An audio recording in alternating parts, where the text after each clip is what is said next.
Kita beralih ke informasi lain, Saudara. Menteri Luar Negeri Retno Marsudi mengeluarkan larangan warga negara asing masuk ke Indonesia. Aturan ini sebagai antisipasi penyebaran varian virus corona baru yang pertama terdeteksi di Inggris. Sementara itu kasus positif COVID-19 di Bali mengalami peningkatan sejak beberapa pekan terakhir dan akibatnya ruang perawatan khusus pasien COVID-19 di rumah sakit penuh. Bahkan pihak rumah sakit sempat menutup IGD untuk pasien umum lantaran ruangan digunakan untuk merawat pasien positif COVID-19. 2020 is one of a kind. 3 bulan pertama tahun ini, saya rasa Tuhan sedang berbaik hati kepada kita.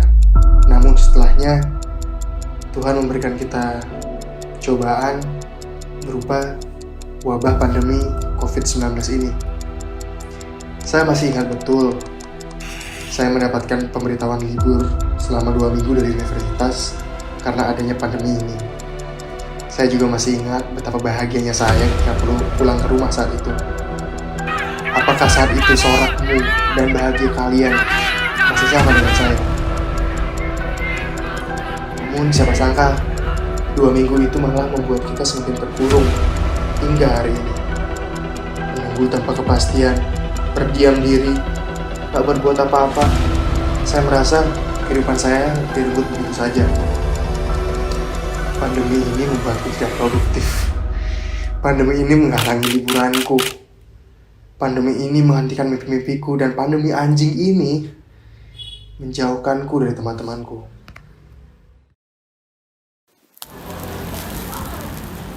Aku enggak.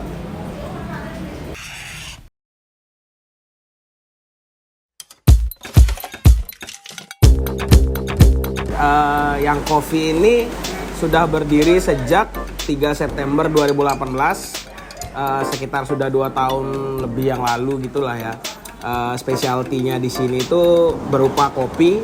Nah, selama pandemi ini aku mulai berpikir dari omset yang turun, dari segi market yang udah tidak ada, dan waktu buka yang sedikit gitu. Nah, di sini kita secara nggak langsung berpikir kayak apa yang harus kita lakukan di saat pandemi ini agar bisa terus berusaha membuat omset tetap naik walaupun nggak seperti saat sebelum COVID. Terus caraku untuk survive di usahaku yang sekarang itu membuat inovasi seperti kopi botol, yang dimana kopi botol ini aku buat beda dengan yang lain. Seperti kalau misalkan di coffee shop lain mungkin adanya kopi susu aren segala macam itu. Kalau aku mungkin lebih buat di rasa yang beda. Seperti kopi susu signature yang kopi ini aku buat di saat pandemi, di saat dimana omsetku turun drastis banget, dimana aku harus bisa bertahan di saat pandemi. Oke, pesan terakhir dari saya buat kalian yang nonton video ini, meskipun di kala pandemi, kalian harus tetap berusaha dan berinovasi dengan apa yang kalian pikirkan. Salam anak muda. Jadi di belakang ini kita sama-sama ngerasain namanya pandemi gitu. 2020 benar-benar tahun penuh cobaan sih bagi aku, bagi teman-teman, dan bagi orang lain juga. Jadi selama pandemi ini aku berusaha gimana caranya nyari akal, nyari ide, ya tetap aja dapat penghasilan di keseharian, ya minimal ada bisa buat makan. Kalau ditanya gimana cara buka usaha di tengah pandemi ini, sebenarnya kalau aku sendiri kayak mikir kayak kita ngelihat apa sih yang belum ada di Singaraja gitu pertama. Jadi kayak kita nyari celah gimana caranya biar kita bisa ngembangin kota Singaraja ini gitu sih. Selama ini aku pikirin gitu. Jadi kayak aku mikir, nah waktu bikin kreatif agensinya itu aku mikir yang benar-benar mateng mikirin tuh kayak gimana sih caranya biar orang-orang itu percaya, sedangkan aku baru ngerilisnya pun di tengah COVID, di tengah pandemi. Aku sama teman-teman juga sempet pesimis sih gitu, kayak masa ya dapat klien di tengah pandemi gini, apalagi perekonomian orang-orang pun lagi susah gitu. Cuma aku sama teman-teman juga meyakinin diri, kita lo kreatif agency, kita lo orang yang bakal bisa ngebantu dia, nge-branding dia. Itu tujuannya apa? Itu tujuannya untuk ngebangun mereka, membantu mereka memperkenalkan bisnisnya mereka di tengah pandemi ini.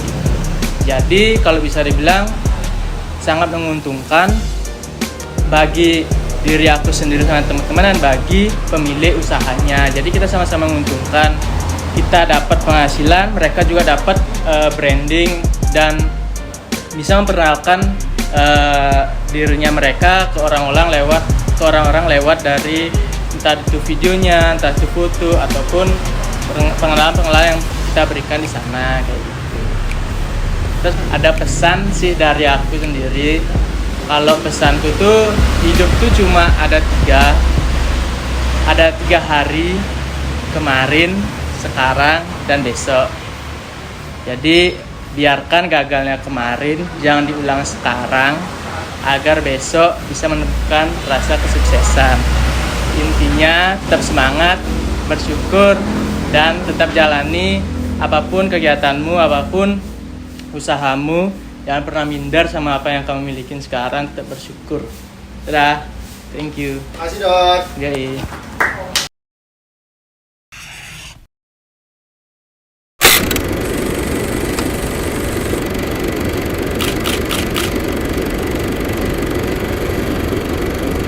Hai, aku Reza, umurku 19 tahun, aku seorang mahasiswa. Dan jadi aku suka banget nyanyi. Sebelum pandemi ini aku adalah seorang penyanyi part-time. Aku sering nyanyi di cafe, di hotel, di acara-acara wedding, acara ulang tahun, ya acara ini tuh lah. Untuk nyari pendapatan juga kan. Ya bisalah untuk sehari-hari makan gitu. Tapi ya di tahun ini ya semua kalian semua tahu lah.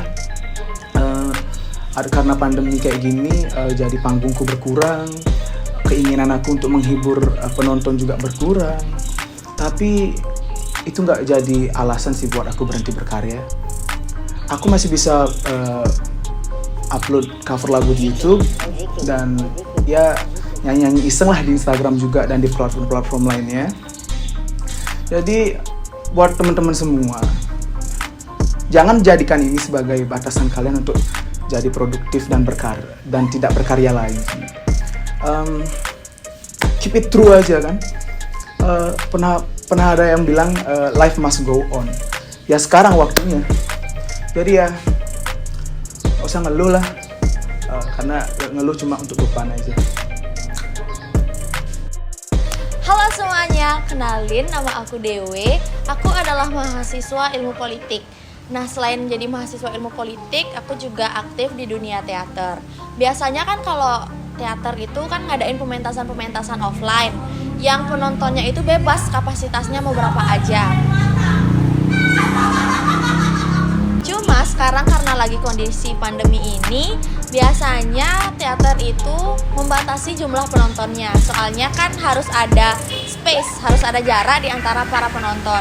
Nah, tapi makasih Tuhan di pandemi ini aku masih bisa tetap produktif di dunia teater karena di tahun ini aku bisa ngelaksanain 5 pementasan. Yang pertama itu pentas keliling di bulan Maret di Klungkung dan di Bangli. Kemudian yang kedua aku juga ikut project film di Museum Le Mayur Sanur. Kemudian yang ketiga aku ada lomba monolog tingkat nasional. Terus ada juga operet, ada juga, dan yang terakhir itu ada monolog untuk mengisi acara di pentas tunggal teater Oro. Nah, pesanku kepada kalian, walaupun sekarang lagi ada kondisi pandemi kayak gini, jangan jadikan itu menghalangi mimpi kalian, jangan jadikan itu menunda kreativitas kalian, dan jangan sampai kalian cuma scroll TikTok, cuma scroll Twitter di rumah sambil rebahan. Jangan sampai kayak gitu. Semoga kalian bisa lebih produktif dari biasanya. Dadah, terima kasih.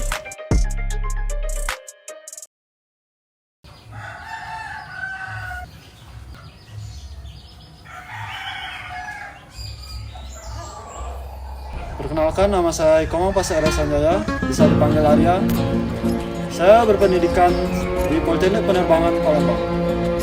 Tahun lalu, saya mendaftar di Sekolah Tinggi Transportasi Darat, namun tidak lolos. Sehingga saya melanjutkan pendidikan di Politeknik Kesehatan Denpasar. Namun akhirnya, tahun ini, di tahun 2020, saya bisa melanjutkan pendidikan di Politeknik Penerbangan Palembang.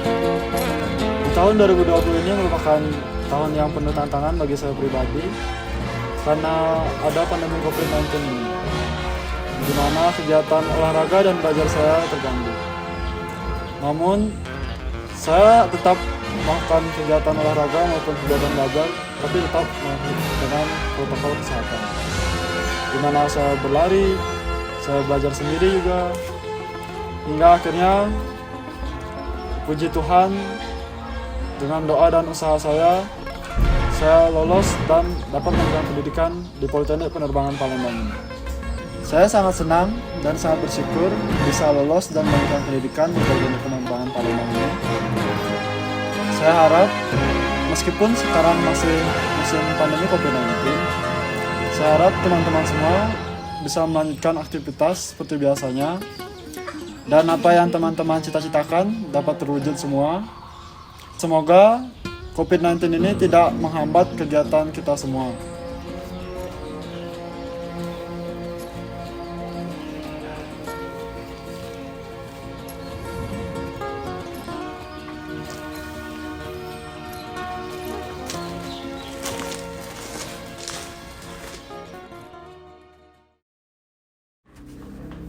Saya sadar dan paham betul bahwa pandemi ini juga masih banyak orang yang masih tidak berhenti untuk berkarya, survive hanya untuk makan, bagaimana caranya dia untuk melanjutkan hobinya, melanjutkan passion-nya.